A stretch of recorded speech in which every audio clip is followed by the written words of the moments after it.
Hey guys, tonight we embark on a journey like no other.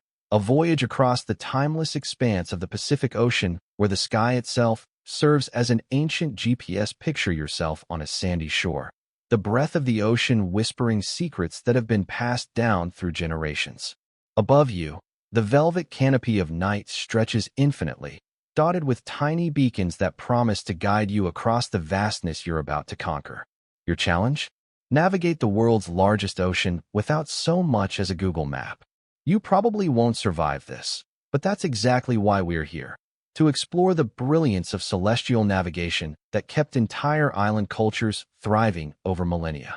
So, before you get comfortable, take a moment to like the video and subscribe, but only if you genuinely enjoy what I do here. And let me know in the comments where you're tuning in from and what time it is for you. It's always fascinating to see who's joining us from around the world. Now, dim the lights, maybe turn on a fan for that soft background hum, and let's ease into tonight's journey together. In the dark embrace of a Polynesian night, you find yourself gazing up at the sprawling tapestry of stars. Here, far from the obtrusive fingers of city light, the celestial bodies loom larger and more defined, each one a seasoned mariner's friend in an epoch where maps and compasses do not exist. From the Southern Cross to the far-off gleam of Antares, the heart of the Scorpion, these luminaries serve both as companions and guides, whispering forgotten stories of ancient voyages across the Pacific's restless plains. To start, let's begin with the zenith stars, those otherworldly travelers that cruise directly overhead. These are your primary markers, and to the skilled navigator, they reveal your latitude. Surprisingly, ancient Polynesians knew that these stars never waver from their path, moving steadily and predictably just like that inflexible boss insisting on a 9-to-5 schedule. Historians still argue whether this skyward knowledge emerged more from observation or was aided by a bit of prehistoric divine inspiration, but its accuracy is a matter of historical record.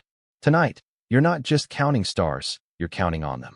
Their positions shift slightly each night in a graceful celestial dance that dictates your direction and marks the passage of time across the open ocean. The constellations aren't merely twinkling decorations. They are robust clusters of knowledge echoing with the wisdom of countless generations. While most of us use constellations to sound impressive at stargazing parties, for Polynesian navigators, these luminous guides were meticulously cataloged in memory, every rise, set, and celestial waypoint stored like an internalized star map, heartily transmitted through oral tradition. Imagine the sky as a massive clock and calendar, all rolled into one cosmic tapestry. Tonight, for instance, Orion's belt could be not just a vague trio of stars you're vaguely familiar with, but rather a precise part of your ocean-going toolkit. As our nightly visitor Pegasus gallops across the night, you understand why the Argo, an ancient Greek ship, was named after a constellation. The idea of star maps isn't as far-fetched when you think about it. Just like yelling left and pointing isn't quite the same as using a GPS to find the nearest coffee shop, these star paths were the original blueprints for navigation. These stellar routes, or celestial pathways, are uncluttered highways stippling the sky, connecting dots in a galactic blueprint that enables you to orient your canoe's bow toward distant, unseen lands. With a nod to cartographers without parchment, you're tracing a journey mapped out in the night sky alone. Imagine setting your course by the rising of the Pleiades, a small misty cluster, known for heralding both the appearance of spring and the start of navigational seasons. Quirky, right? Because who'd have thought that 7 tiny stars could become an entire calendar system? Under this sky, your Polynesian forebears navigated thousands of miles by recognizing star lines, specific sequences of stars that they aligned directly. Each star charted is a pinprick of light carrying its unique narrative of past voyages and hopeful arrivals. Visualize this. You draw an invisible tableau of crisscrossing lines, each a segment of your journey, while mnemonic verses, chanted quietly to the beat of ocean swells, ensure celestial accuracy. Misplace even one star, and your voyage could head south faster than a toppling Jenga tower. Confidence in these celestial guides didn't come casually. Islanders invested nights upon nights familiarizing themselves with these stellar patterns, training by observing how the horizon intercepted stars at dawn and dusk. When setting out to sea, they maintained constant vigilance, tracking celestial bodies with a precision whose complexity makes building IKEA furniture look like child's play. But what happens if the stars are shrouded in an impenetrable blanket of clouds, as fickle weather patterns often threaten?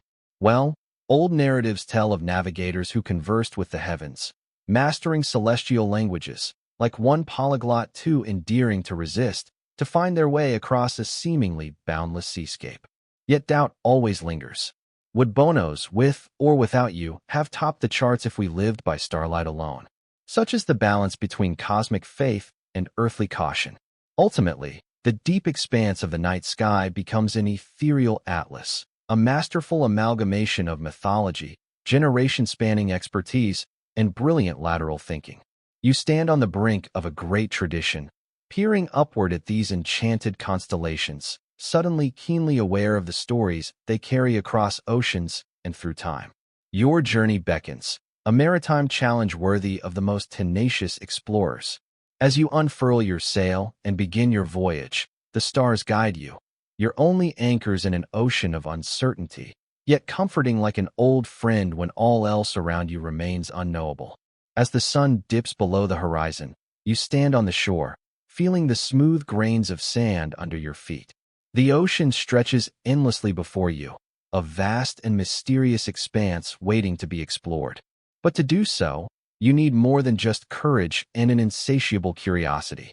You need a vessel capable of carrying you across these waters, a feat that requires a return to the wisdom and ingenuity of ancient Polynesians.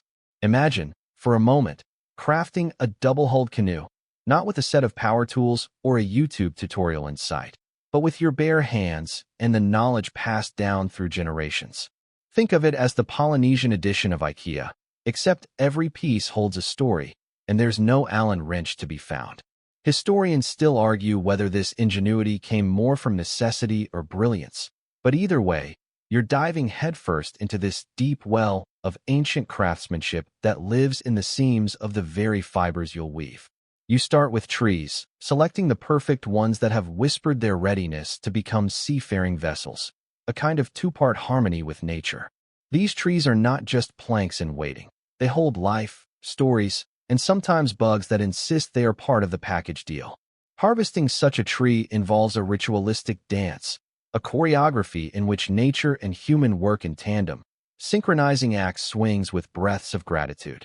Somewhere along this journey, you'll find yourself talking to a tree, thanking it for its service as if you were giving a heartfelt Oscar acceptance speech. Once felled, these logs are hollowed to create hulls that resemble long, elegant dancers ready to glide across the stage of the ocean. The two hulls stand parallel, joined by a lattice of beams, strong, supple, and whispering tales of unity. The beams are lashed together with ropes woven from coconut fibers, each knot tied with the precision of a sailor and the hope of a dreamer. This intricate work transforms the logs into a single, cohesive entity. Think of it as a union where together, they float, and apart, they sink. A lesson in commitment, really. Into this strong embrace, a platform is introduced. The theater stage for the ocean's drama, where dreams, fears, and the gentle teasing of the trade winds play out. This platform serves as the navigator's haven, where the ancient art of storytelling comes alive. Here, your guide narrates the stars' tales and the secrets of the sea, instilling in you the knowledge that will carry you across great distances. But what's a canoe without its sail? With the nimbleness of those who have woven their world from palm fronds and vision, a sail is fashioned, broad, triangular, and eager. It captures the wind's exuberance, transforming potential energy into palpable adventure. Historians still debate the style and efficiency of these sails compared to Western designs, with discussions sometimes veering into the animated realm of who wore it better. Stories play an integral part, each a guiding beacon as essential as the mast itself. They're the oral blueprints, passed from seasoned sailor to hopeful apprentice, stitched into the very fabric of the sail. Listen closely, and you'll find yourself enveloped in tales of distant voyages and daring escapades, an intricate theater production without a playbill in sight, where each act blends seamlessly into the next without a curtain call. As you craft this vessel, Consider the role of artistry. Folklore most mainstream historians might just regard as a charming footnote. Decorations and carvings adorn the canoe, not merely for aesthetics but for identity, an echo of the cultural tapestry woven by those who came before. This vessel becomes a canvas for stories untold and a silent witness to the creator's dreams. The vessel complete, you launch at dawn. The sky blushes as if embarrassed by its own beauty. A splash of salt water mists your face, invigorating yet caressing, reminding you of your infinitesimal scale in the grand oceanic scheme. Here, on this floating sanctuary, you are both participant and observer, a human bridging the vastness between earth and sky. A canoe, after all, is more than transportation. It's a metaphor for life's journey. You're on a wooden cradle, cradled by the ocean's breath, a paradox of fragility and strength, just like any good existential crisis on a Saturday night. On such a finely crafted canoe, you don't just navigate the physical world. You traverse the depths of history and human ingenuity. Historians may split hairs over the exact techniques used, yet the resolve to push beyond known boundaries resonates clearly. On that cultural freeway, set before you by artisans of lore, your double-hulled sailor becomes a classroom where the lessons learned are not merely about shaping wood but about shaping destiny. And as you drift with the current, guided by whispered winds and stories, you become a link in that endless chain, a voyager whose journey doesn't end at the shore. Instead, it continues in sleepy reveries, carried by the haunting lullaby of the sea. You gently step aboard the double-hulled canoe as it bobs tenderly with the rhythms of the ocean. With a slight flutter in your stomach, something between excitement and the last sandwich floating by, you make yourself comfortable.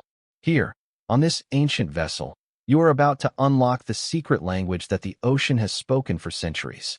It's a language written by waves and whispered by winds, a rhythmic dialogue conducted between the sea and the sky. As the canoe sails serenely over the undulating water, you begin to notice how the waves are not merely random passages of water. No, they are more like lines of poetry, each one carrying a story from distant lands. Polynesian navigators observed these waves, comprehending how swells move in consistent patterns, and used them as guides through the vast ocean expanses. Historians still argue whether their skill was mere intuition or an inherited mastery, but there's no debating the artistry in their technique. Now, a slight breeze brushes your cheek, inviting your attention to the feathered correspondence above. The birds, in their graceful aerobatic dances, serve as fleeting guides. Their patterns often lead to hidden islands or signal the presence of fish-rich waters nearby. You watch, amused at how a seemingly oblivious seagull can become a spirited GPS with wings. Yes, even the birds' calls soften the lonesome expanse of the open sea, offering companionship in the form of navigational reassurance. When Polynesians embarked on their voyages, there was a distinctive attention to the minutiae of nature. Imagine the keen-eared navigators lying atop their canoes, ears against the hull, listening to the vibrations transmitted through the wood. This wasn't just a practice in patience but skill, picking up on the oscillations from the lapping of waves against land masses or reefs, capturing rhythms in a way even Beethoven might admire. Guided by the compass rose of aquatic dialogue, navigators knew when they veered off their intended path by examining the ocean's rhythms and currents. The swell patterns were like an oceanic Morse code. There, I said it. The ancient art of feeling these swells and understanding their whispers is a lost one, a bittersweet lullaby long faded into quieter seas. Isn't it intriguing to think that there was an entire system of sound and motion layered seamlessly into their navigation? The magic of it is almost more captivating than the fact itself. And in exploring it, we peel back the layers of how our ancestors transformed observation into survival craft, proving that sometimes listening is the most profound navigational tool of all. For those wayfinders clinging to their principles, reading the ocean was as intuitive as some of us scrolling through our smartphones for directions. Meanwhile, modern scholars engage in friendly debates at what might be the most bewilderingly casual faculty meeting over the degree to which Polynesian sailors use celestial navigation versus their natural environment. It's amusing to think of them not in stern academic discussions, but somewhere tropical, sipping piña coladas under dancing coconut palms. Was it truly solely about the stars and instincts? Could there have been more guidance from the rhythm and rhyme of the ocean itself? Imagine if Google Maps released a wave mode. Now there's an idea, someone call tech support. Your senses sink deeper into the serenity surrounding you. The blend of salt water and soft murmurs from beneath the hull becoming a gentle soundtrack. Against the interplay of these sounds, the echoes of bird songs, and the ocean whispers, you become part of a mindful, ancient ritual. This rhythmic dialogue speaks of continuity, one that has persisted quietly and faithfully for generations, imparting wisdom that navigation, ultimately, might be more of an art form than science. As you drift through this experience, lulled by the waves as Polynesians once had been, consider the vastness that lies beyond the visible domain. The silence of the sea holds secrets. It has a soul, much like our own. It, too, has moods, a cadence, and a message that transcends words, resonating with an archaic purity. Just then, a fin breaks the surface, a playful dolphin, perhaps laughing as it pirouettes beside your vessel. Does it know something we don't? Maybe it's simply reveling in the sunlit dance with the restless sea. A reminder that every voyage is a part of something much larger, profoundly connected by nature's ceaseless conversation. The waves, birds, and ocean continue their eternal dialogue, and you, now an honorary listener, are being gently guided along. There's a peace in surrendering to this older, slower conversation, an insistence on syncing with an ancient rhythm far older than humanity itself. So now, as you lean back against the cool wood of the canoe, remember that the ocean's rhythmic dialogue is a language of echoes, whispers, and dances. It's a timeless chant surviving through the ripples of time, much like a melody hummed softly into tomorrow. And as you close your eyes for the briefest of rests, drifting soundly into the embrace of tranquility, think fondly of the world beyond this rhythmic harmony, knowing you've participated, even if just momentarily, in a conversation that links all who have journeyed across water, guided by more than mere charts or compasses. You find yourself pondering the enigmatic world of stick charts, those curious latticeworks of twigs and threads hailing from the Marshall Islands. It's not just art or a quirky coastal craft mini-project. Nope, these stick charts are nothing less than ancient GPS systems, or at least as close as you're going to get without an actual satellite hovering above you. Imagine staring at a map made of wildly intersecting lines, like the doodles of an overly caffeinated mathematician. But here, within these chaotic webs of coconut fibers and shells, lies a profound understanding of ocean swells. Each stick's bend and twist represents the direction and intensity of waves, a knowledge passed through generations like a carefully guarded family recipe for the perfect stew. Hold the cilantro, please. Now, in those long-lost days of yore, before your trusty Google Maps could arrogantly announce it was rerouting you while driving, Marshallese navigators relied on these charts as mnemonic devices to conquer the vast Pacific expanses. By merely glancing at these stick maps, seafarers committed the dance of the ocean to memory, ready to trek across watery horizons with the assurance that only a few mysterious lines would accompany them to unknown lands. Yes, it's hard to beat the daily adventure of battling erratic cell signals, less practical than coconut threads. But not all stick charts were created equal. A rebelib might span the entire breadth of the Marshall Islands, while a matong could focus on the intricacies of wave refraction patterns in a specific locale. Historians, bless their endlessly debating hearts, still argue whether individual family styles of stick charts might have been the first intellectual property debates. Whoever thought patent law could inspire such intrigue on the high seas? As a student of history, you have to marvel at the peculiar names the Marshallese bestowed upon their creations, as if they knew you might one day need to impress friends at trivia. What unique navigational tool did the Marshallese invent? You'll smugly ask, visibly basking in anticipation. Your friends, mesmerized, might whisper back in awe, stick charts, of course. Each family, each clan, often safeguarded their charting secrets like fashion designers hoarding next season's styles, crafting new versions that felt just as edgy and exclusive as astronomical tattoos conceived during a transcendental meditation session. The notion of memorizing chart details, rather than relying on them as static guides in the way you'd tape a paper map to your car's dash, also mirrored the distinctly oral traditions of these ancient seafarers. Knowledge wasn't hoarded. It was communally shared, reshaped, and taught amid stories vibrating through the warm breezes of an evening's get-together by the shore. This transmission of understanding, captured in the unassuming aesthetics of bamboo and twine, somehow captured intricate underwater topographies more skillfully than a casual helicopter drone could ever hope to. Consider the lifelong dedication it would take to master these carvings. No mere weekend hobbyist would suffice. Only seasoned mariners, with more nautical miles under their metaphorical belts than fellow navigators could count, wielded the authority to inscribe such secrets upon the scholars of the sea.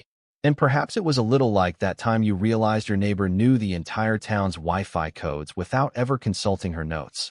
Legend has it some navigators could even memorize island locations from the color of the sea around them. To become adept, you'd need the observational skills of a biologist studying flamingo mating rituals while keeping the curiosity of a detective hot on the trail of a pirate's buried treasure. But with much less digging and, thankfully, no shovels required. And while, of course, stick charts weren't magic carpets transporting their wielders instantly to distant shores, they served as a way to etch the mysteries of the ocean into the consciousness. A poetic shorthand embedded in minds as vast and deep as the Pacific itself. In today's world, where screens keep us tethered to bits of maps more intricate than those bold pirates of spreadsheets would have dared to fathom, it's astounding to think about sailors who navigated without needing to see the stick charts, holding instead a holographic-like mental imprint. For the Pacific mariner, perhaps each sea journey was not so far removed from entering into a cosmic dance, a ballet as delicate and complex as a late-night city skyline lit by birthday candles too many to count. Isn't it fascinating to imagine a life where you could discern directions, not from the pleading voice of an app, but through the transmission of stick chart wisdom, passed along more gratefully than any heirloom dining set gathering dust in your attic? So as you close your eyes to consider the rhythmic beauty of stick charts, whispering ever softly their wavetop secrets, let yourself drift into the hopeful imagination of seafaring adventures of old, where every ripple told a story and every line was a shared saga of exploration. As you stand at the edge of the ocean, the wind tousles your hair, and you're taken aback by how something so invisible, so intangible, can be such a reliable guide across these boundless waters. You might be tempted to think of the wind as just that annoying force that turns your umbrella inside out, but to the ancient Polynesians, it was an ever-present companion, more like a helpful GPS, albeit one with a mind of its own and a penchant for playful mischief.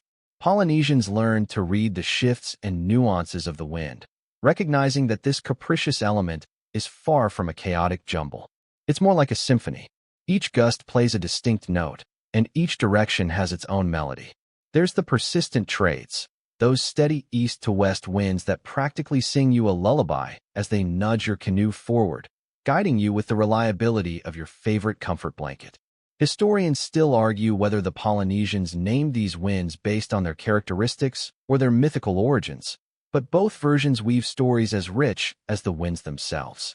And let's not forget the flukes. The gentle breezes that sneak in at the last minute like a plot twist in a novel. These are the unexpected, erratic guests that remind you sailing is about balance, about dancing with nature rather than battling against it. Sure, the occasional squall might test your patience more than the final season of your favorite TV show, but then, no one ever said that navigating the vast Pacific was a walk in the park or a paddle in the lagoon. Interestingly, some Polynesians would carry sacred stones on their voyages, protective talismans that hinted at a curious relationship with their environment. They believed they could directly communicate with spirits of the wind through these stones, stacking the odds of safe passage in their favor. Does it actually work? Well, historians still argue whether this practice reflects true historical accounts or simply colorful local lore, but isn't it enchanting to imagine having a direct line to a celestial wind, quelling it like a parent hush-hush in a cranky toddler? Let's dive deeper into their understanding of these winds as you become increasingly mesmerized by their rhythms.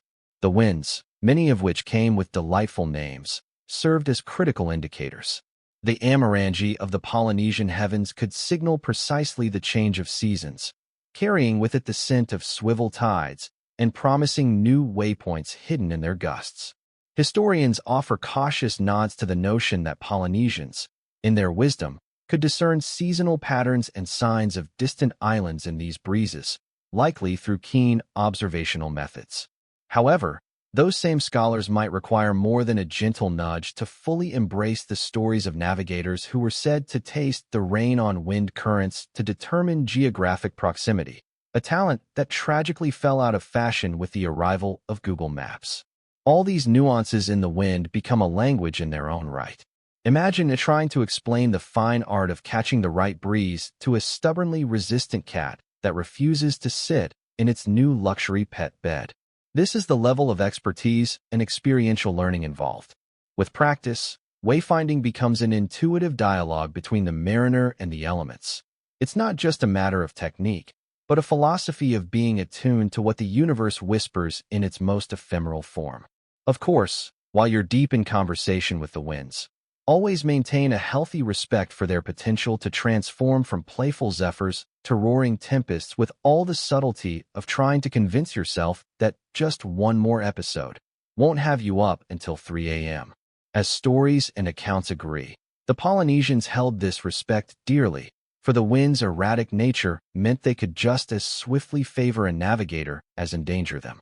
So, there you stand, feeling the fine granules of sand between your toes, watching the playful flutter of a distant sail catch the breeze with dexterity.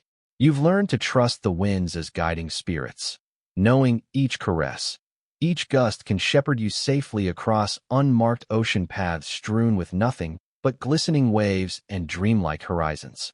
All told, these navigators truly were the poets of motion, composing their verses through the timeless language of nautical nuances.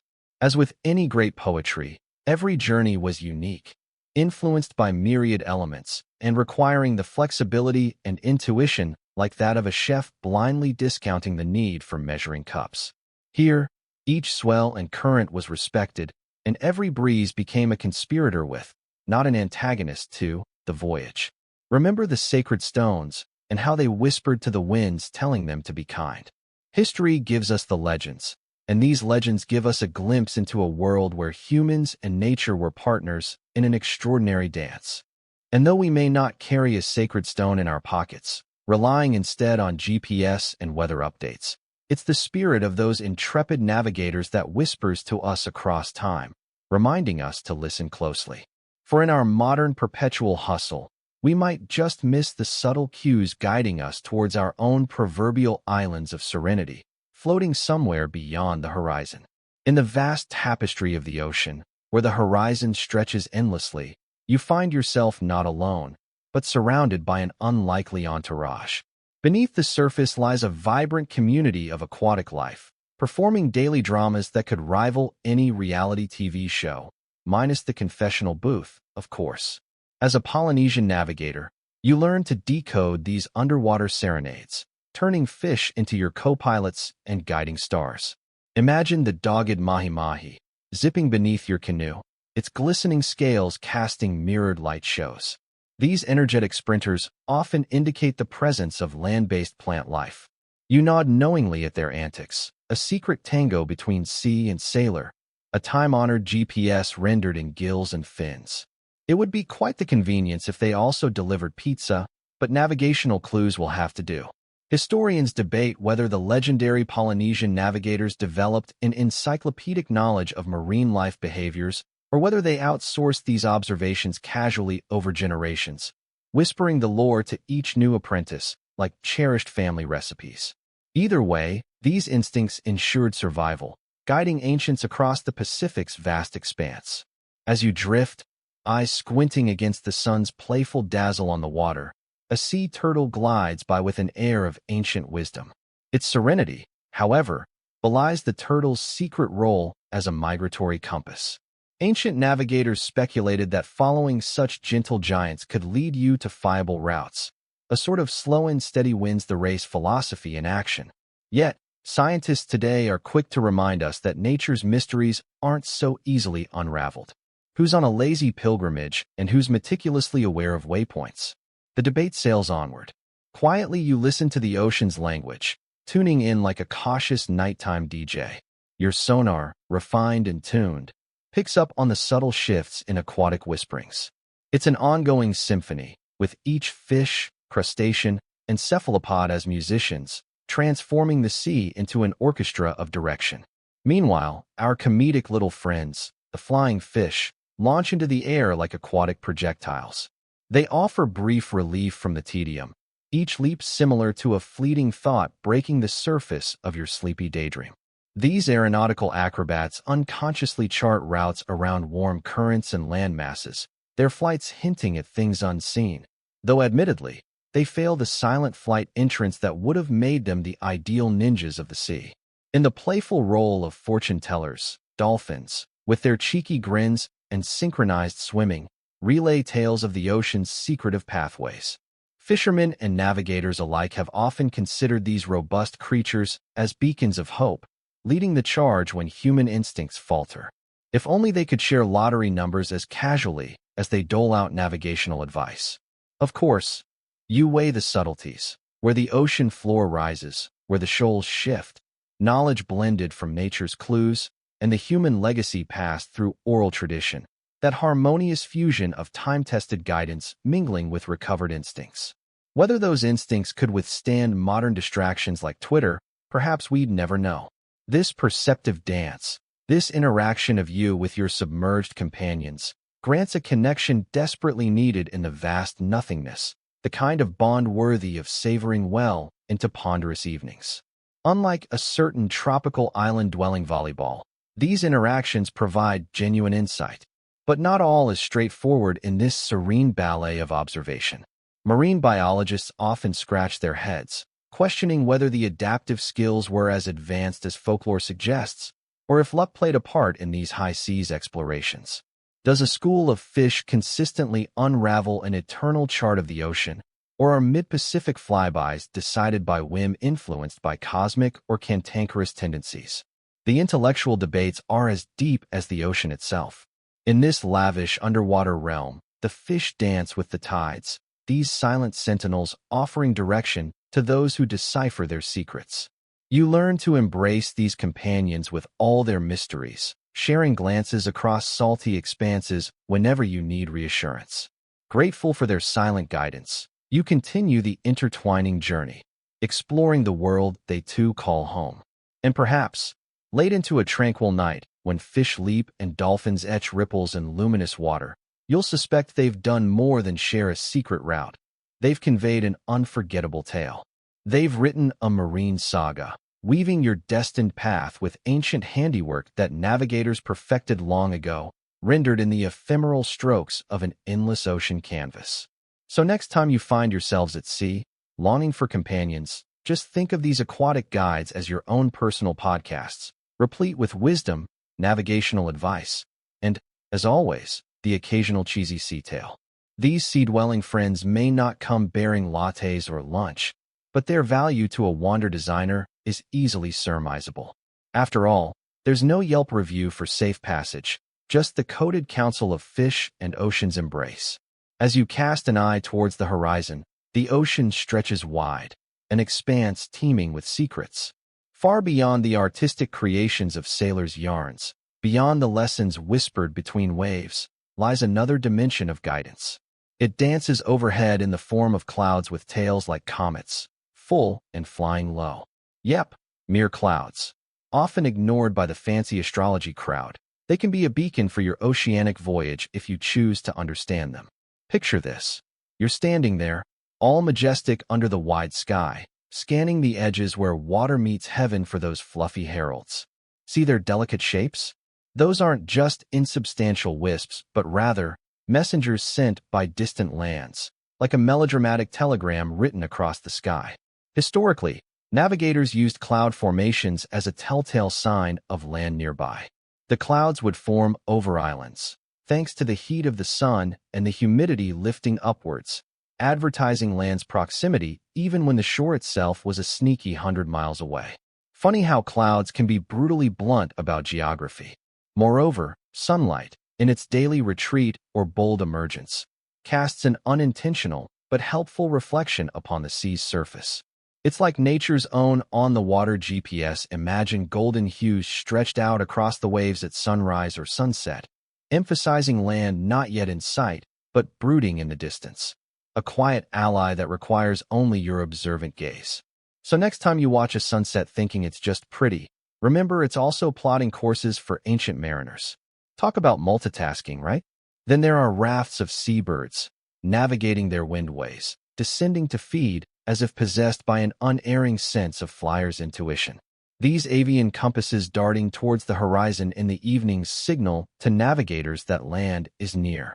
Their winged cacophony over the open water is akin to a biological lighthouse without the need for actual housing or complex electrical setups. Scholars still argue whether the exact behavioral predictability of birds is governed by learned modes or genetic clockwork perfection, but no matter, grab a pair of metaphorical binoculars and you'll feel just a bit closer to a new island home. And let's spend a leisurely moment pondering the itch some people get when the air turns heavy, and every breath fills your lungs with the unmistakable brine of sea salt mixed with an earthy, loamy scent. That's not just a call for your allergy meds. It's the earth itself sending an olfactory nudge that solid land has an imminent starring role in this oceanic drama. Our ancestors had noses sharp enough that today's perfumers might consider hiring them as scouts. The open sea is a grand canvas painted by reflections, with glints and gleams teasing the eye, catching your attention in moments thought to be mundane. Last but not least is the tut-tutang school of people who swear by rainbows born from sea spray, offering subtle hints, like a new age Instagram post, about nearby fresh land. Mainstream historians often gloss over such tales, but wise mariners know better. So when you next spot a rainbow arc across the briny air, take it as your vibrant herald of possibility. On calm days, the water's surface acts like a mirror reflecting the sky's changing moods, from youthful shades of azure to the ominous tones of looming weather fronts. Cut to the navigator. It's your job to discern which reflections promise hope and which foretell bathing adventures of the soggiest kind in impending storms. Not every ripple reflects paradise, a lesson every seasoned sailor learns all too intimately. Why else should legends of misdirection loom so largely? In the day's full spectrum, sunlight is not just about warmth or turning you into a half-charmed lobster shade. Its reflections can surprise the observer with a sudden flash off distant beach sands, practically a siren's calm minus the opera. This light dance is akin to a lighthouse beacon signaling the bold truth awaiting over the horizon beyond, if only you maintain your steady course. Forget the mythical sirens meant to lure you. It's the languid whispers that nature leaves scattered, like clues in a tantalizing seaside treasure map, which deserve a focus. Because beneath the calm, around and above lies an entire world speaking in tongues you'd swear were created during a particularly inventive game of charades. Riding those currents of thought, sometimes you might even wonder if clouds and reflections conspired during the daylight hours, pointing you towards curiosities of new terrain. Are they old friends or eternal teasers of sailors? Nobody really knows, possibly not even them. But there they are, accompanying you, gracing your path, nudging you onwards. Historians still quibble about whether ancient seafarers were set for certain paths or adventurously misguided by whims rather than evidenced tracks. Personally, though, it seems the reflections on the water likely had a thing or two to say about that. After all, a reflective friend surely prevents more nautical wrong turns than any fictional magic can. Now take a deep breath of that fresh wind, hardly the stale scent often left in travel tales, and turn your observant eye to an old friend not usually topping texts, but forever part of the journey. Those radiant clouds signing off as the guardians of directions whispered only after you listen, quietly clutching to the tails of birds, bold as sunlight, gentle as rainbows. A soft grin lingers with the notion. Being aboard isn't just about setting a course, it's about feeling the nature-spun maps drawn before you. Under the silent spread of constellations, you find yourself contemplating the stars as they sprinkle their light across the velvety sky. It's like nature's grandiose version of a GPS, yet without the annoying, recalculating, voice when you miss a turn. Polynesian navigators, with their uncanny stargazing expertise, knew these celestial bodies not just as decorative pinpricks, but as long-lost relatives ready to guide them across the vast expanse of the ocean. Here you appreciate the wondrous synergy between stars and the moon, a relationship as harmonious as a duet where neither attempts to outshine the other. Historians still argue whether this celestial harmony was spontaneously discovered or meticulously crafted through generations of oceanic adventurers tweaking their understanding. Still, what's clear is that stars and lunar cycles form the backbone of this navigational masterpiece. In modern times, we might call this synergy stellar-lunar integration to sound extra smart, but back then, it was simply intuitive, like knowing which snacks pair best with a late-night Netflix binge. The Polynesians could predict the behavior of their cosmos companions with a precision that would make your weather app's forecasts seem like mere guesswork. This was no mere guessing game, but an orchestrated performance based on a repertoire of knowledge passed down like grandma's secret pie recipe, only less sticky. So let's imagine, just for a moment, that you're not lying in the comfort of your couch, but instead standing on the deck of a double-hulled canoe, the starlit canopy above framing the horizon. You see, the ancients didn't just flick their ancestral remote hoping to land on the Discovery Channel. They employed the stars as steadfast markers, creating a mental map as layered and detailed as any topographical chart we might print today. The stars don't just point the way, they tell stories if you know how to listen. Picture sailing in tune with Sirius snapping at Orion's heels, journeying toward new horizons while Old Man Moon looks on with his ever-watchful gaze. And what about the quirky intricacies of this stellar synergy? Take, for example, the appearance of what's delightfully known as the celestial equator, an imaginary line drawn right through the middle of the sky, like a cosmic catwalk where stars strut their best paths. It hosts the wanderings of the familiar zodiac constellations, which, while they won't predict whether that email you've been dreading will arrive, certainly guide a navigator toward distant islands. Modern astronomers may gift us with intricate calculations and impressive-looking telescopes, but there's something undeniably grounding about relying on these timeless celestial cues. After all, what story worth its salt doesn't have a dash of mystery? Some scholars ponder the possibility of an even deeper connection, wondering if there were layers of astronomical knowledge encoded within star patterns, hinting at what you might call galactic Easter eggs. These may never reach a definitive conclusion, but it keeps the conversation as lively as a family bickering over whose turn it is to do the dishes. As you let these thoughts simmer, the cosmic watchtowers known as the North Star and the Southern Cross stand vividly in your mind. These are the friendly beacons pointing in a stable direction, reliable as that friend who always brings snacks to the party. With each tilt of the Earth, constellations shift like a well-rehearsed dance, helping seafarers estimate their latitude precisely, a task tantamount to solving a jigsaw puzzle with invisible pieces.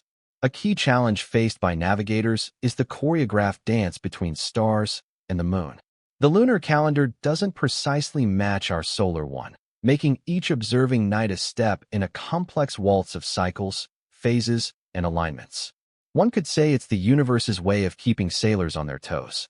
Unlike modern-day dilemmas involving endlessly forgetting which password goes with which account, navigators remembered their cosmic routine by anchoring their observations undistractedly to the value of celestial harmony. Moon cycles, with their phases from wax to wane, interlace perfectly with this celestial ballet. They influenced everything from the timing of voyages to the sensible distribution of sea resources. Imagine an ancient sailor internally counting out moon days to plan when best to circumnavigate challenges or when to hoist up the sails to catch that sweet lunar-lit wind. While sailors today might have the perks of hydraulic steering and yacht clubs, Polynesian navigators were revered for their unfaltering communion with nature. Their watchful eyes didn't just see stars and moons, but translated these patterns into detailed dialogues of distance and time, a sort of cosmic poetry inscribed upon the waves guiding them towards their destination as indelibly as those paw prints left by neighborhood cats. Embarking on a voyage wasn't merely a matter of navigating successfully, but also of aligning one's heartbeat to the pulse of the universe. You admire this art of knowing not just where you are within space, but when you are within time. It's akin to matching your morning routine with the coffee brewing cycle, the kind of temporal synchronization that just makes everything fall into place. This nuanced understanding of weaving stars into the temporal fabric is a testament to the beautifully precise human endeavor to conquer nature without a trace of hubris. Those navigating souls depended on a finely tuned balance between celestial observation and the ebb and flow of instinct, a harmony often forgotten in our gadget-charged navigation. Remember, balance is key, and underlying this seemingly casual suggestion is precisely why these navigational elements remain the domain of scholars who love nothing more than an endless debate over coffee. Decaf. Because, of course, we're all about relaxing here. So as you drift a little closer to sleep, lulled by this marriage of stars and cycles, and floating downstream on gentle currents of time, spare a thought for those who once navigated not just by sight, but by the solemn rhythm of an anchoring universe. Buoyed by their stories etched upon the night sky, you ascend quietly onto a raft of dreams, sailing blessedly into serene slumber. As you stand at the helm of your ingeniously crafted double-hulled canoe, a marvel of human ingenuity, if ever there was, you're suddenly reminded that you're not just a passenger in this grand odyssey. You are the vigilant navigator, the ever-watchful sentinel of the sea's boundless horizons. This is no vacation cruise with deck chairs and piña coladas. It is a journey that requires an unbroken watch, coupled with a knack for reading the universe like a suspiciously overdue library book. Slipping into the night, you become one with the stars, or at least wish you could. Pesky clouds seem to conspire otherwise tonight. Historians, who wonder about such aligning celestial patterns, still argue whether Polynesian navigators indeed reclined like ancient astronomers, charting the heavens with an exactitude that would make even seasoned temple priests envious. Yet, here you are, armed only with your innate skills and intuition, ever alert in your vigil. Beneath your feet, the wood of the canoe creaks softly, a gentle reminder of its origin from the verdant forests of ages long past.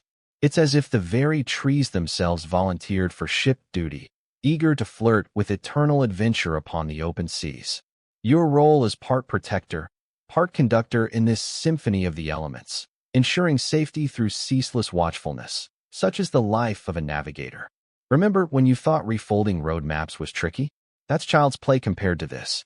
You've heard tales that the spirits whisper through the voices of the wind and sea, sharing secrets known only to those patient enough to listen.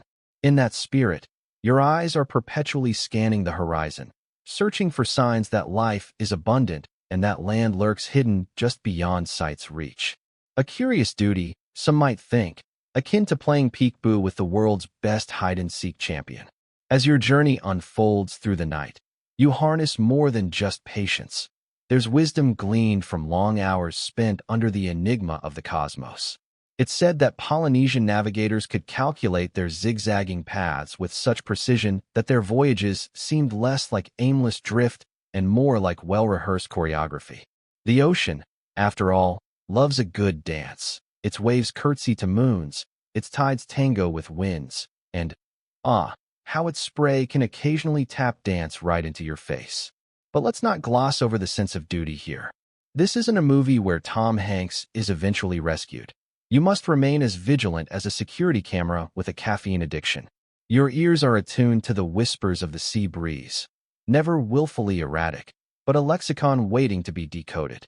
Perhaps it's this fluent dialogue with nature that gives you the sixth sense to feel, really feel, the presence of distant shores. Then, there are the night calls of seabirds, which remind you of the mariner's maxim, a sort of avian GPS regularly squared away by your analytical mind. Just because you can't download an app for it doesn't mean it's any less reliable. In fact, birds with innate compulsion for precision and the compulsive instinct to poop on your canoe serve as standby partners on this grand stage. Scholars still muse whether it's animal instinct or sheer serendipity, but there's no denying the synergy you feel with nature's winged navigators. There's a certain love for squinting at the indigo expanse, dreaming up islands yet unseen, imagining land masses waiting to be etched onto your soul's atlas. Every shadow on the water hints at stories untold. Every ripple against the hull is like a nudge from some ancient traveler. Hey, you're headed in the right direction. The kind of advice modern adventurers wish Siri could master. Above all, you're mastering the art of staying awake when the lullaby of the ocean tempts you into dreams of feasts and frolics. Rest is a concept as foreign as fried ice cream, but somehow you've managed to embrace the eternal night watch with grace, fostering a profound connection with the sea's silent rhythms and secrets.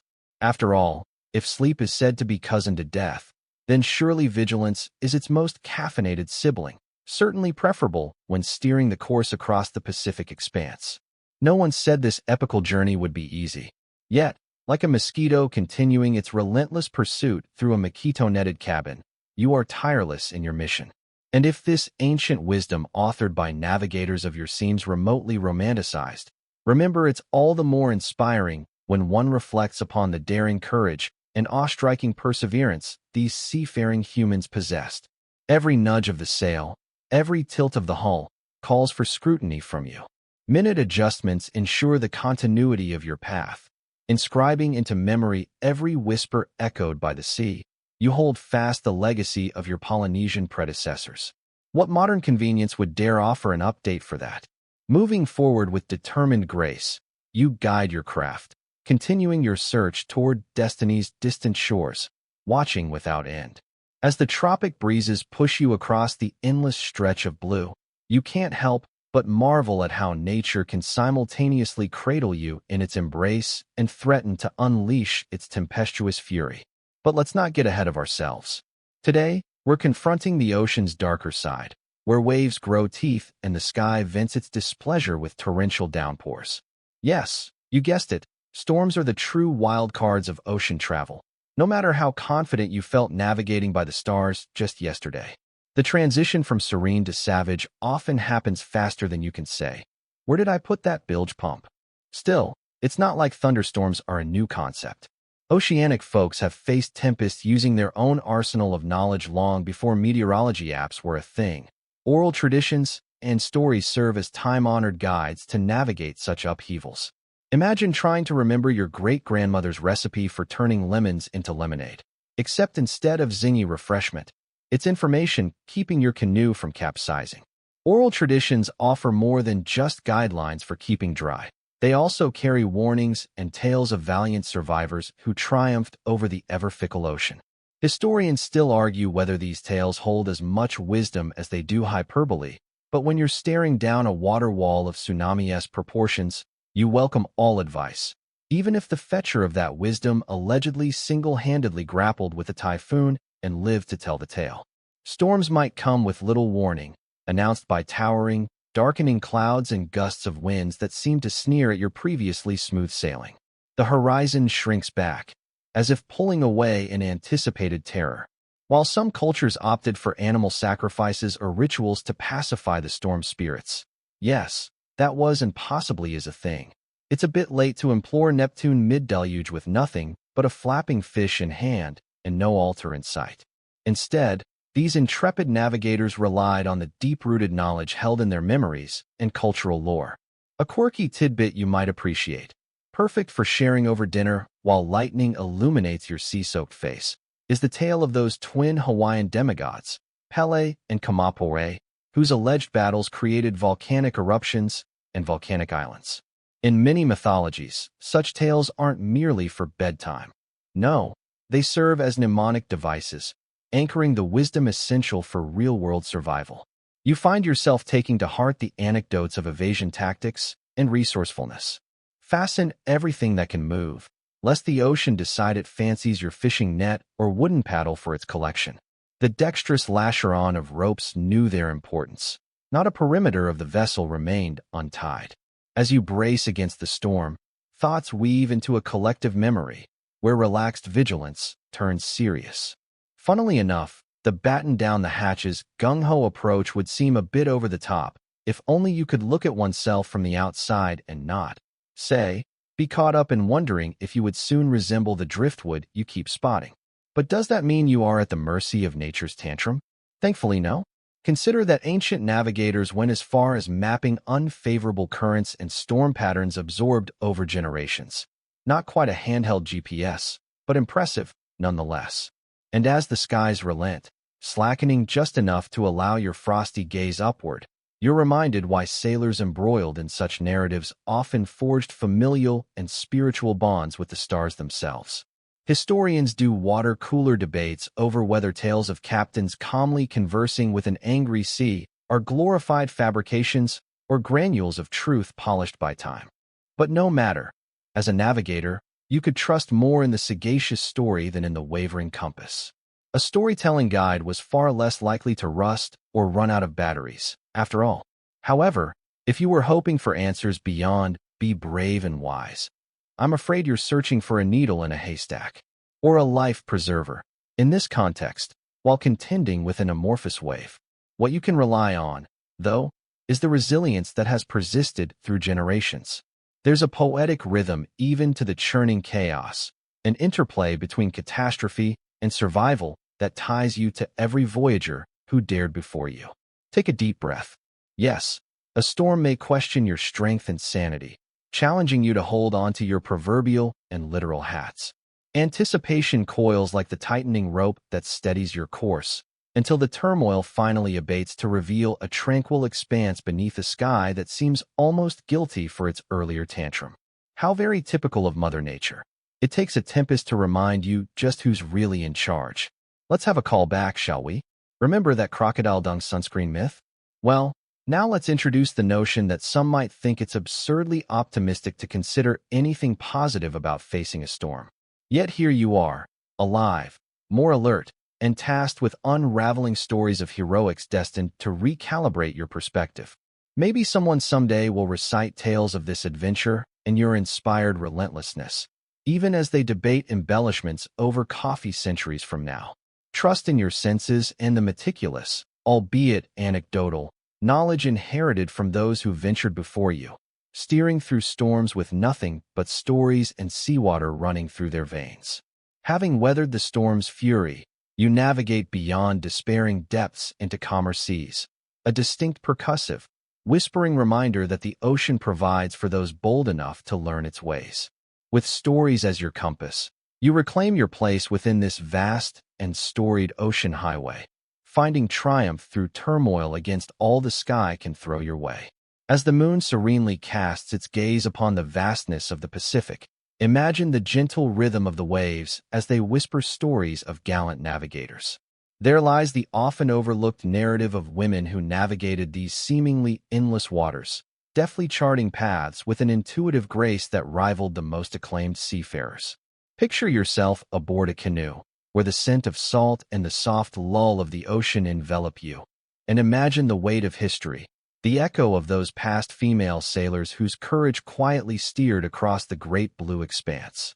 In traditional Polynesian societies, gender roles were more fluid than we might assume, especially on the ocean, that bounding frontier where norms often fell overboard like misplaced maps. Women, though frequently depicted within the confines of domesticity in modern retellings, held sway in unexpected domains, certainly more than men let on when they reluctantly asked for directions. Consider Kahumanu, the favorite wife of King Kamehameha I in Hawaii. Her power wasn't tethered strictly to dry land. Accounts, though sparse, suggest she held influence over navigation decisions, as her roles were as varied as the swaying palms lining the shores. While these stories might pierce through quieter corners of oral tradition, they refuse to be cast aside like an ill-favored driftwood. Historians still argue whether women like the seafaring chieftainess of Sikayana in the Solomon Islands navigated out of necessity or choice. Whether driven by dire circumstance or a genuine wanderlust, the sea didn't discriminate. It asked only for respect and cunning, qualities these women abundantly possessed. And let's be honest, it's quite possible they were just tired of hearing, "Are we there yet?" from their male counterparts who somehow turned into toddlers once the shore disappeared from view. Now, if you squint at dusk, you might catch a whisper of Te Karemano o Mutu's story. Known among scholars as Hawaii's daring navigator, she is woven into legends of voyages that crossed daunting distances. Her story involves thwarting a hostile boarding, asserting both her prowess in navigation and her command, a testament that prowess wasn't the exclusive province of men. The ocean, with its boundless horizons and cryptic moods, offers itself as a canvas unifying these tales of female persistence and ingenuity. Weaving through centuries, one finds the ceremonial rites performed by women, guiding their canoes through rites before voyages. These were about ensuring safety, and maybe subtly reminding everyone to pack ample snacks, a navigational lesson arguably as crucial as any chart or star map. While ritualistic chants and mythic lore echo through these accounts, they embrace stereotypical realms where logic of land faltered, territories of intuition, empathy, memorization, and dreams. The practices these women initiated often fell into the realm of shared knowledge. They taught how to recognize the subtle signs of water, the consummate trickster that it is, foretell changes, and make sure to harness currents, following marine guides like dolphins who, presumably, never had to guess their path. These insights served as stepping stones laid carefully over the aquatic roadmap, translating natural whispers into fine-tuned navigation dynamics. And what of safety at sea, where vulnerability can feel as constant as the tide itself? Here, the stories diverge into a little-known but fascinating territory. Some pockets of folklore whisper about Waitapuna, or Spirit Springs, a mythical collection of mythical water spirits whose protection was sought especially by women voyagers. These spirits, akin to guardians, supposedly safeguarded the crew, proving yet again that, yes, there are just some things beyond scientific grasp that yet dance in the gleam of supernatural realms. Deviating slightly, did you ever hear how women navigators sometimes became diviners? Historians grapple with whether this role was crafted by necessity or arose as an adjunct to societal roles.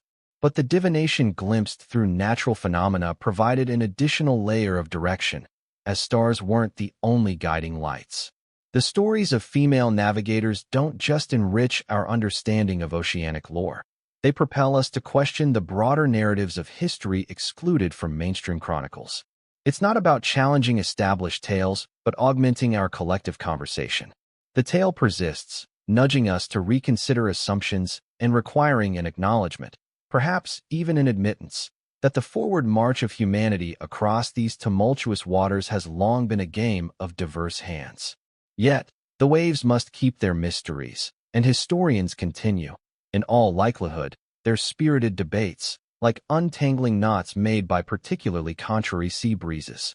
Perhaps, they postulate, the absence of extensive chronicles was a careful choice, a profoundly strategic move to shelter intricate rites and roles from prying eyes or tides of colonial incursion. So as you float on the tranquil lapping of this ocean narrative, remember these stewards of ancient seas whose whispered legacies continue to echo, not just beneath celestial paths or sacred rituals, but in every salty breeze that tickles the sails of history today. An enriching, gentle reminder to honor those currents that crisscross the waters between land, lore, and laughter, inspiring a fresh generation of seekers. Notice how your eyelids grow heavier with this knowledge, a gentle inducement to drift into dreams where tales yet to be told await their turn on your personal horizon. Finding yourself surrounded by the vastness of the open ocean, your mind turns to how these islands, these jewels in the Pacific, were first brought to life. Not just physical specks arising from the depths, but entities crafted in the rich tapestry of oral histories long before their shores ever met a voyager's eyes. You see, in a time before Wi-Fi and Google Maps, ancient Polynesian navigators navigated to unseen lands using no more sophisticated technology than the stars above and the swell of the ocean below. Simply imagine explaining an iPhone to them. Or perhaps they're the ones who'd stare, wondering why we're so reliant on little screens when the universe provides all we could ever need. This is how the narrative tapestry of these islands came to be. Stories of land, majestically woven and passed down through generations, served as the original Wikipedia pages. These weren't static narratives. They were living, breathing tales that evolved as they traveled from one generation to the next, each edition becoming a part of the ever-growing oral tradition. Ancient lore spoke of islands long before they were physical destinations in sight, and this storytelling didn't just stop at entertainment. It was practical. Historians still argue whether these stories were embellished tales or factual accounts from past journeys, though. A mainstream historical fact to sprinkle in. Much of this oral tradition was codified in chants. These poetic forms were multi-purpose tools, serving as means for memorizing navigational paths and preserving cultural lore, all without pen, paper, or PowerPoint slide. These chants were performed with rhythmic grace, the ancient Polynesians expertly layering meaning into their verses like a master chef layers flavors into a dish. Speaking of dishes, did I mention the abundance of coconut? The coconut, nature's Swiss Army knife. Drink it, eat it, wear it as a helmet. Islands are prime real estate for such versatile offerings. Then there's the more quirky tidbit buried in this rich narrative tapestry. A story which, though unverifiable, offers a glimpse into the imaginative spirit of these explorers. Legend has it that some believed islands could be seen in dreams, appearing as whispered echoes in the mind's eye. Some island navigators would reputedly lay down, enter a deep meditative state, and see new lands arise in their dreams. Whether this was holistic pre-sleep visualization, an early form of brainstorming, or just the result of too much fermented coconut water, no one knows for sure. Envision yourself as a navigator of yore, whose very survival depended on the accuracy of stories told by elders. Each story etched a map within your mind, islands animated in the vibrant hues of shared experience, a veritable Google Street View of memory and imagination. And these stories would guide you, as surely as if you were following a line drawn across the ocean floor, created not by cartographers, but by intrepid adventurers with stunning recall and bead-like focus. Consider, too, the profound community aspect of these narrative tapestries. Each tale was a group effort. Imagine the communal gatherings, everyone contributing a piece of the bigger picture, each voice harmonizing to form a mosaic of collective memory, passed on not just out of necessity, but out of a shared joy in keeping the stories alive. This is where you, the wanderer, find yourself seated, a part of a never-ending dialogue, a participant in a grand storytelling event that stretches across generations. It's like attending the longest-running open mic night in history. And yet, these aren't mere stories.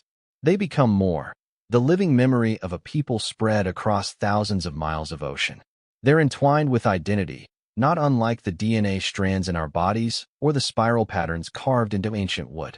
Without these tales, these islands might have remained empty spaces on a cultural map. The very identity of the Polynesian people is anchored in the tales of where they've journeyed and where they intend to go.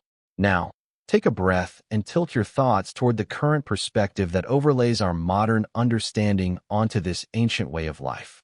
The confluence of oral history and sailing prowess created a framework so efficient and accurate that it allowed the Polynesian navigators to cover an area larger than the modern continental United States. That's some serious frequent flyer mileage, sans air miles credit cards. Meanwhile, pilots today trust their onboard computers. May those never reboot mid-flight. But think of our ancestors steering a trusty wooden canoe, pointing a finger to an unseen island arc, confidently affirming, "Just trust me on this." The beauty wrapped in these ancestral legends. It's akin to the stars shining above, a continuous shimmer accompanying every brave soul daring enough to glide across the deep blue. And so, you're left with the sense that our navigators of old didn't merely sail. They orchestrated a grand opera sung by the ocean's ancient voice. These chants and stories stitched islands into a global network of human experience long before GPS became our guiding star. As you feel the swell of relaxation embracing this maritime lore, let the wisdom of ancients wash over you, seasoning your thoughts with gentle reminders. Even in the vast unknown, each story matters. It's within this grand narrative tapestry that you find refuge, lulled by the ocean's steady rhythm and tales woven as intricately as the constellations gazing down upon you. Now, drift deeper into calm, soft slumber, your perceptions forming the sweet narrative tapestry of your dreams. Picture yourself swaying on a gentle sea, cradled by stories passed through the ages. As you navigate this endless ocean, you realize you're not alone. You're nestled in a grand web of collective memory, spun by countless voices across generations. With each breath, you tap into the wisdom of ancestors, conveyed through a symphony of chant paths and a silent language of intuition. It's a bit like crowdsourcing your navigation app, minus the annoying rerouting notifications. These chant paths are more than mere songs. They are living archives of oceanic knowledge, every note a breadcrumb leading you to your destination. Like the world's oldest Spotify playlist, if you will. Each chant is carefully composed, embedding secret navigational cues only those in the know can decipher. You hum along, feeling the salty breeze on your skin, remarkably aware of this ancient GPS working its magic. Historians still argue whether these chant paths were composed purely for navigation or served a broader cultural or spiritual purpose. It's as though you're solving an ancient puzzle with every swell and time-honored melody. As you float across the waves, it's intriguing to wonder how countless seafarers managed to pass along complex oceanic details without making a single PowerPoint presentation. In fact, the Polynesians utilized a clever strategy not unlike your favorite TV show returning from a mid-season break, using brief recaps or rehearsals to keep everyone on the same page. If the famed mariners of your ever wished for a shore leave, these rehearsals ensured no one would grab the wrong star and wind up off course. This network of memory doesn't merely reside in chance. It unfurls in the tangible form of stick charts, plot pathways for drift and current with elegant simplicity. Picture the ultimate mind map created by nature's Google Earth. Imagine mariners tracing these pathways with fingers as they prepared for journeys. Each line, curve, and intersection representing the fiction and friction of waves and winds.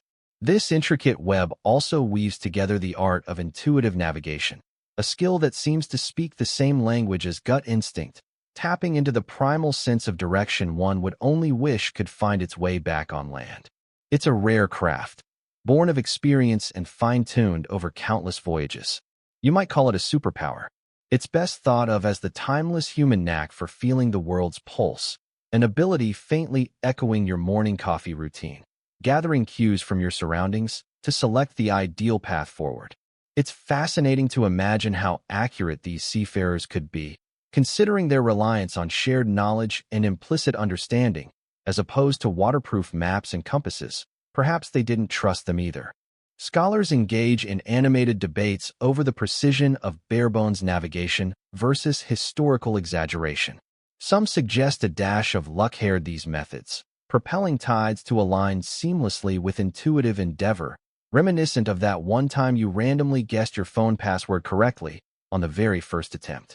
Tattered and worn though it might be, this timeless memory net remains steadfast through the evolving tapestry of time. Long navigators relied heavily on oral traditions to keep the practice alive. Fathers mentored sons, weaving narrative threads connecting space and time, stars and tides.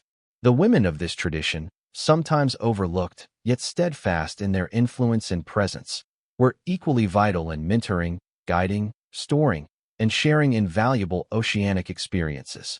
Although much has changed since those early days, the idea of familial ties and collective endeavor remains present today. Despite everything, the heart of navigation still beats in these shared memories. The unspoken link, fortified by ancestors and sustained across years, has transformed into the very lifeline of island societies. In quiet contemplation, you drift forward, enveloped in the peaceful hum of chants along with gentle ocean melodies. This chorus of voices, from ages past, connected you with distant shores and histories beyond measure. The collective memories cradle you, guide your way. Sounds sleepy yet somehow comforting, isn't it?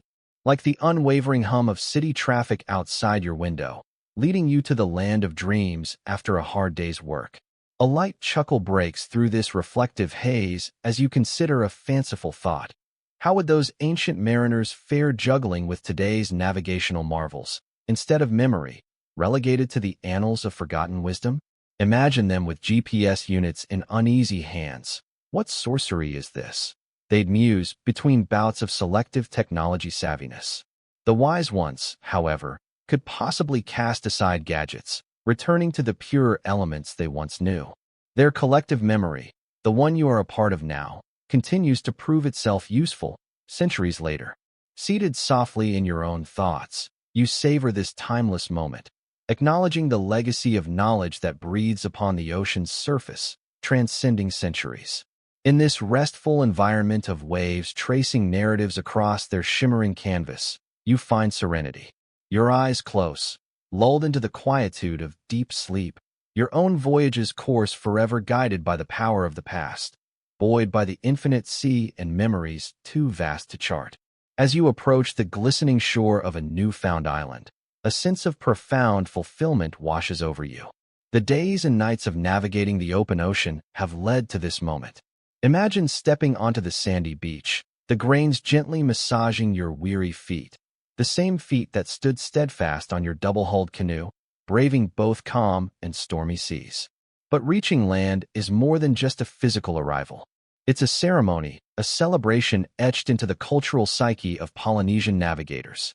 Historically, when voyaging was as much a necessity as it was an adventure, arriving at an island was cause for jubilation and reflection. Traditional rituals would unfold, imbued with the resonance of ancient songs and chants. You might picture yourself amidst villagers, their expressions familiar and warm, as if welcoming a long-lost family member. These gatherings reflected the communal spirit so integral to Polynesian societies. Before the digital age turned everything into social media posts and virtual accounts, real-life social networking happened at such communal gatherings. And let's be honest, isn't face-to-face sharing way more genuine than double-tapping a filtered sunset picture? Central to these gatherings were rituals that honored both the journey and the island's blessings. Historians are still debating whether these ceremonies had fixed elements or evolved over time, tailored to the specific island's customs and tides. But one common thread was storytelling, a rich oral tradition that painted pictures with words, bridging the past with the present. As stories unfolded, you discover the island's place within a vast constellation of ancestral legends, reminding you of your role in this unending narrative tapestry. An intriguing aspect of the arrival rituals was the presentation of gifts. Unlike those last-minute online purchases we scramble for birthdays these days, gifts on arrival were deeply meaningful. They symbolized respect, goodwill, and the forging of alliances. Delicately woven mats or elaborate carvings spoke volumes, offering the new arrivals a tangible connection to their hosts. This exchange was akin to crafting a delicate social currency, devoid of the awkwardness that sometimes accompanies gift-giving in more economically focused societies. You also find yourself amidst a feast, though surprisingly, your enthusiastic requests for non-GMO, sustainably sourced kale are humorously lost on the locals. Instead, the spread features coconut and taro, fresh fish caught with skilled hands, and perhaps even a taste of poi, an acquired taste for some, akin to today's kombucha craze. The feast is an integral part of the communal tapestry, weaving a sense of unity and belonging. The storytelling continues well into the evening, punctuated by laughter and the rhythmic tap of drums. Sometimes, tales of past voyages are intertwined with legends of deities and spirits that watched over the seafarers. Did you expect an old-school GPS narrative, offering turn-by-turn directions and zero ambiguity? Oh, how misguided you were.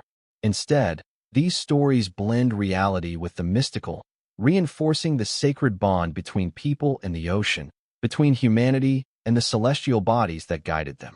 During some of these gatherings, certain rites might involve offering gifts and thanks to the gods, a gesture of profound gratitude, echoing the whispers of winds that escorted you here. The installment of monuments or natural sites often accompanied these rituals, marking significant locations or honoring revered ancestors. Historians still argue whether these offerings were standardized or varied significantly, depending on the pantheon of deities worshipped on individual islands. In some instances, these rituals were opportunities for shared stories and chants about the voyages themselves, each tale revealing bits of maritime secrets, insights into the interplay between wind, stars, and waves, transforming mere observation into an art form. Journeys were recreated through spoken word and dance, imprinting their essence into collective cultural memory, ensuring navigational knowledge was preserved, and of course, embellishing a few daring escapades along the way. It's human nature to embellish. After all, Who among us hasn't added a dash of drama to a mundane taxi ride? Though almost a whisper against the backdrop of bustling humanity, the personal reflection that follows arrival is no less important. As the festivities wind down, stepping away to watch the gentle waves under a blanket of stars becomes your moment of introspection. The world quiets. Memories of your voyage replay like a favorite old movie, albeit with fewer car chases. You recall the celestial guides, those twinkling guardians of the night sky, and the challenges you've overcome, all pieces of an unforgettable adventure etched into the sands of time. Ultimately, each arrival is a chapter turning in Earth's story, written across the boundless ocean, celebrated on myriad islands that this blue planet. The echoes of drumming hearts and salt-kissed winds remind you of who you are, a voyager of both seas and stars, continually finding your place within this timeless narrative. And within this delicate dance of arrivals and departures, we're reminded that history doesn't just happen to us. We are its navigators, its storytellers, choosing whether to plot our next course through uncharted waters or revisiting familiar harbors once more. And so, as the communal energy dissipates and islanders retreat to their dreamscapes, a subtle, serene calm envelopes you. The island's soothing embrace assures you that the waves of adventure will wait patiently for another dawn when a new journey calls. Until then, let sleep cradle you here upon this welcoming shore, as dreams gently swirl like waves, nudging quietly against the sandy fringes of consciousness. Enveloped in the gentle embrace of tranquility, you find yourself drifting lazily beneath a sky teeming with ancient constellations. You'd think those stars had been hung up like holiday decorations, displayed specially to illuminate your twilight contemplation. The gentle lapping of the water against the sides of your traditional canoe provides an ambient lullaby, guiding your thoughts to calmer shores. It's as if the universe has dimmed the lights just for you, inviting you to unwind, to release the burdens of the day like old balloons finally set free. Imagine yourself gently rocked by the ocean's embrace. How did those Polynesian navigators, masters of the seas, know exactly which direction would bring them home? And how do these waves continue to comfort your spirit? As you succumb to the charms of nature's harmonious symphony, historians entertain themselves by debating the relative importance of different oceanic cues. Was it the relentless rhythm of the stars' performance that led them, or the waves' playful flirtations? Lucky for you, your role is simply to relax and enjoy the proceedings, as mind and body drift seamlessly toward slumber. You might recall an obscure scientific tidbit: the behavior of certain marine life forms, such as bioluminescent plankton, can shed light, literally, on movement and currents. Indigenous navigators were attuned to such subtleties long before researchers donned lab coats and pocket protectors. In our modern age, it might be more common to rely on a GPS, but out here, you're unburdened by those glowing screens vying for attention. Apart from the comforting twinkles from constellations, of course. The interplay between water and sky is a subtle concert for those who revel in it, and you find yourself admiring how Polynesians appealed to this natural edifice to orchestrate their homeward journeys. Perhaps this symphony, even more memorable than an off-key opera singer in your local park, not that you'd ever tell them, of course, is the best kind of guide to float you gently towards sleep. Allow the crescent moon's gentle shimmer to drift off with your thoughts, slipping smoothly into the canvas of night while you discover your personal rhythm. Historical texts tell us that, even to this day, Polynesian navigators are revered for their uncanny precision and their capacity to read the subtleties in the world around them. The journey's end was hardly a conclusion. Rather, it was an invitation for reflection and contemplation. Once lost horizons transformed into homes, anticipated paths converged into memories. So, even as major scholarly disagreements persist, like whether the alignment of celestial bodies influenced ceremonial timing or how deeply spiritual connections influence navigation, one thing remains indisputable. Such unseen forces seem aligned to guide both Polynesian explorers and the dreams of contemplative dreamers like yourself. Embrace this soothing intersection of space and time, where neither homework nor meetings hold sway, and as your mind retraces imaginary pathways, drift comfortably into the realm of stars' soft cries. They call attention to the imprints left by ancient voyagers, bands of exploration crisscrossing the ocean for centuries like those spider webs etched in forgotten attics. If only your ceiling yielded portholes to that universe, where constellations wink down from above.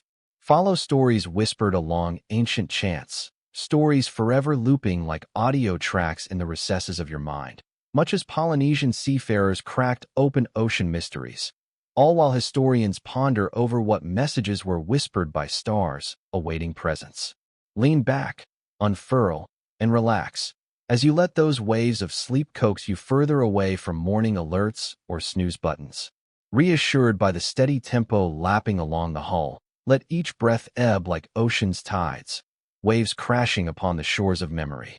As we sail closer to serenity's embrace, slow waves of relaxation sweep through your body, smoothing any knots of tension effortlessly. Breathing in deeply, you imagine threads of consciousness tangling with ocean breezes as you explore the liminal spaces between wakefulness and dreams. Drift gently, for out there, on softly glowing horizons, sleep beckons. Every blink like gently folding sails, an invitation to ease into dreams lying beyond shadows. Feel restful calm settle over you with the whisper of ancient stories. The harmony now surrounds and holds you, a sanctuary you can visit anytime, trusting starlight-gilded tides to anchor your spirit. Surrender and weave into restful oblivion where thoughts calmly float like clouds, each moment gently taken in stride, knitting an oceanic tapestry around your spirit. Imagine the soothing lullaby of waves being sung soft across the dream realm, bidding eyes to close and journey to begin anew until morning light awakens you gently, like a lover's soft touch drawing borders anew for another day. To cradle so intimate a voyage is rare and precious. Let your guardianship untwine tenderly tonight, where such waters find rest through the rhythmic hum of waves, the softest ripples abed. Leave the stars to sing melodious refrains as dreams assemble worlds imagined, ever yours to uncover. Sweet dreams, traveler, may you find endless journeys as soothing ever else.